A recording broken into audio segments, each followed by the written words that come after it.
Byju's. The coronavirus pandemic has disrupted education across the world. Corona काल में online education platform Byju's ने नई बुलंदियां हासिल ओवर द लास्ट। जय जगन्नाथ दोस्तों, इंडिया की हिस्ट्री में शायद ही कोई ऐसी कंपनी होगी जिसने सिर्फ 10 साल में 0 से $22 बिलियन की वैल्यूएशन क्रिएट की हो और फिर सिर्फ 2 साल के अंदर अंदर अपनी 99% वैल्यू खो दी हो।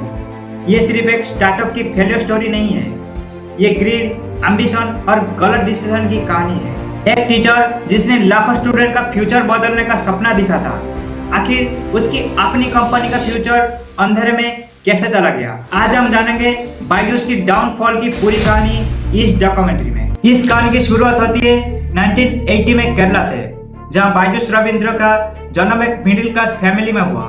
उनका माँ बाप दोनों गवर्नमेंट स्कूल में टीचर थे।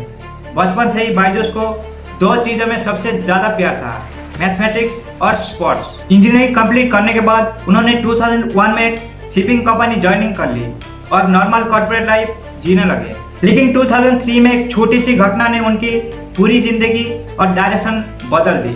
उनके कुछ दोस्तों ने गेट एग्जाम की प्रिपरेशन के लिए उनसे मदद मांगी। बायजूस ने उन्हें पढ़ाया और क्यूरियोसिटी में खुद भी गेट एग्जाम दे दिया। रिजल्ट आया तो सिर्फ उनके दोस्त ही नहीं बल्कि बायजू ने भी 100% स्कोर कर लिया। 2 साल के बाद उन्होंने फिर से गेट एग्जाम दिया और एक बार फिर 100% लाकर सबको हैरान कर दिया।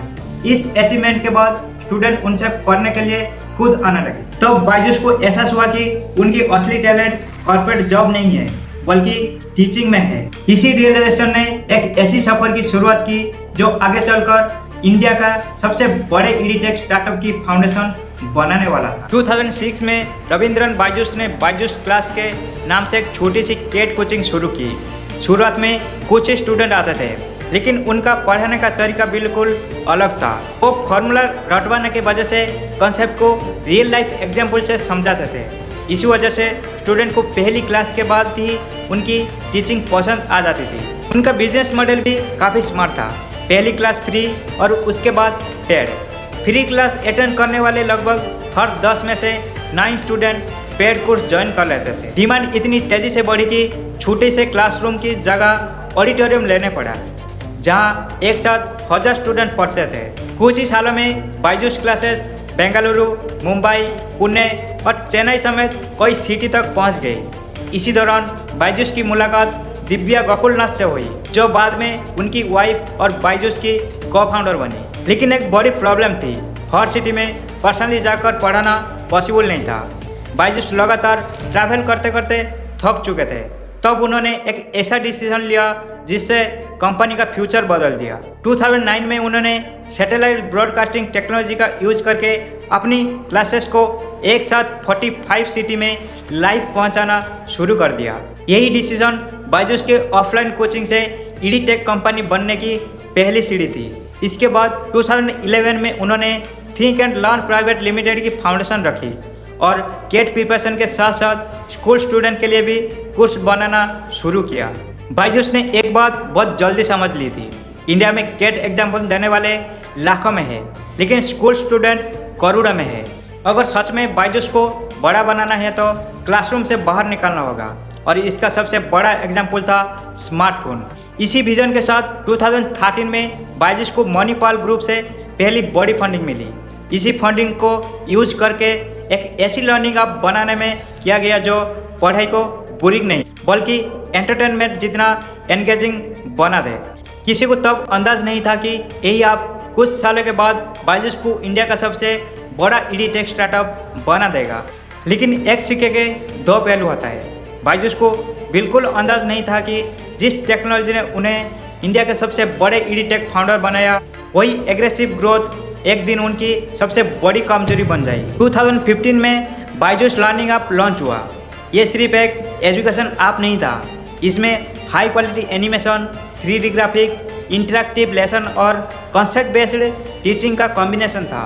स्टूडेंट स्पीड से पढ़ सकते थे, बार बार वीडियो देख सकते थे और डिफिकल्ट कॉन्सेप्ट को आसानी से समझ सकते थे। पेरेंट्स और स्टूडेंट ने आपको बहुत पसंद किया और देखते ही देखते बायजूस इंडिया का सबसे पॉपुलर लर्निंग प्लेटफॉर्म बन गया। इसी ग्रोथ को देखकर इन्वेस्टर ने भी बायजूस पर भरोसा दिखाया। सिक्विया कैपिटल, चांद जुगरबर्ग, इनिएक्टिव और दुनिया के कई बड़े इन्वेस्टर ने कंपनी में $100 मिलियन इन्वेस्ट किया। फंडिंग बढ़ती गई और कंपनी की वैल्यूएशन भी रॉकेट की तरह ऊपर जाने लगी। लेकिन सिर्फ प्रोडक्ट ही बायजूस की ग्रोथ की असली वजह नहीं थी।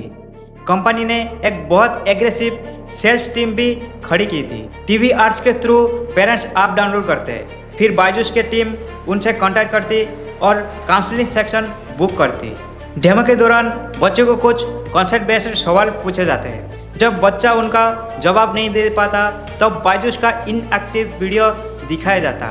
सिर्फ कुछ मिनट के बाद वही बच्चा सवाल का आंसर देने लगता है। पेरेंट्स को लगता है कि उनके बच्चे की लर्निंग में तुरंत इम्प्रूवमेंट आ गई। इसी इमोशनल मोमेंट पर बायजूस अपना कोर्स ऑफर करता और बहुत से पेरेंट्स कोर्स खरीद भी लेते हैं। ये स्ट्रैटेजी इतनी इफेक्टिव थी कि कंपनी की सेल्स रिकॉर्ड स्पीड से बढ़ने लगी। 2018 तक बायजूस की वैल्यूएशन $1 बिलियन को पार कर चुकी थी और वो इंडिया का पहला ईडीटेक यूनिकॉर्न बन गया। फिर आया 2020 और साथ में आया कोविड-19। लॉकडाउन के बाद पूरे देश के स्कूल बंद हो गया और ऑनलाइन एजुकेशन एक नेसेसरी बन गई। बायजूस ने इसी मौका का फायदा उठाते हुए अपने कुछ हफ्ते के लिए फ्री कर दिया।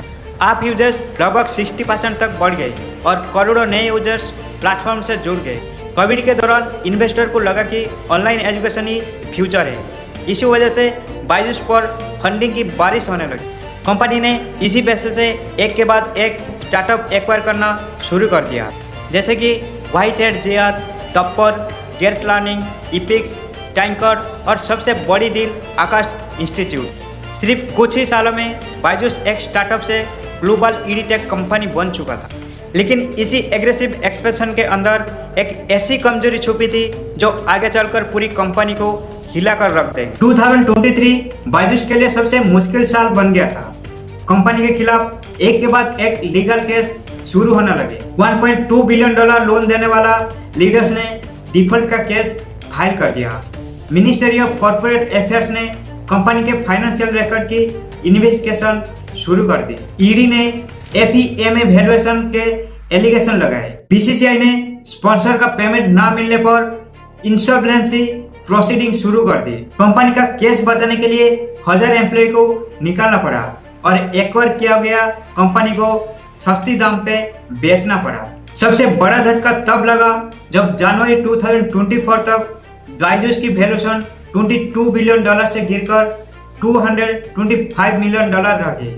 यानी कंपनी ने अपनी लगभग 99% वैल्यू खो दी। जो स्टार्टअप अभी इंडिया का सबसे वैल्यूएबल यूनिकॉर्न था, वो आज पहचान बचाने के लिए संघर्ष कर रहा है। लेकिन एक सवाल है, बायजूस की कहानी क्या यही खत्म हो जाएगी? शायद नहीं। कंपनी के ऑफिशियल प्लान के मुताबिक अब फोकस सिर्फ ग्रोथ पर नहीं बल्कि प्रॉफिटेबिलिटी और सस्टेनेबल बिजनेस बनाने पर होगा। अब मैनेजमेंट ने कुछ चेंजेस किया है। सेल्स प्रोसेस को कस्टमर फ्रेंडली बनाया है, मार्केटिंग खर्चा कम किया है और बिजनेस को कंसिडर करने और हाइब्रिड लर्निंग मॉडल को मजबूत करने की स्ट्रैटेजी बनाई गई है। अब देखना ये होगा कि बायजूस दोबारा पेरेंट्स और इन्वेस्टर का भरोसा जीताकर कमबैक कर पाता है या फिर इंडिया के स्टार्टअप इकोसिस्टम की सबसे बड़ी वार्निंग बनकर रह जाएगी। बायजूस की कहानी हमें सिर्फ ये नहीं सिखाती है कि कंपनी कैसे गिरता है, ये सिखाते हैं कि किसी बिजनेस की असली ताकत फंडिंग नहीं बल्कि ट्रस्ट, सस्टेनेबल प्रॉफिट और लॉन्ग टर्म विजन होता है। और जब ये तीन चीज टूटती है तो दुनिया की सबसे बड़ी कंपनी बायजूस भी गिर सकती है।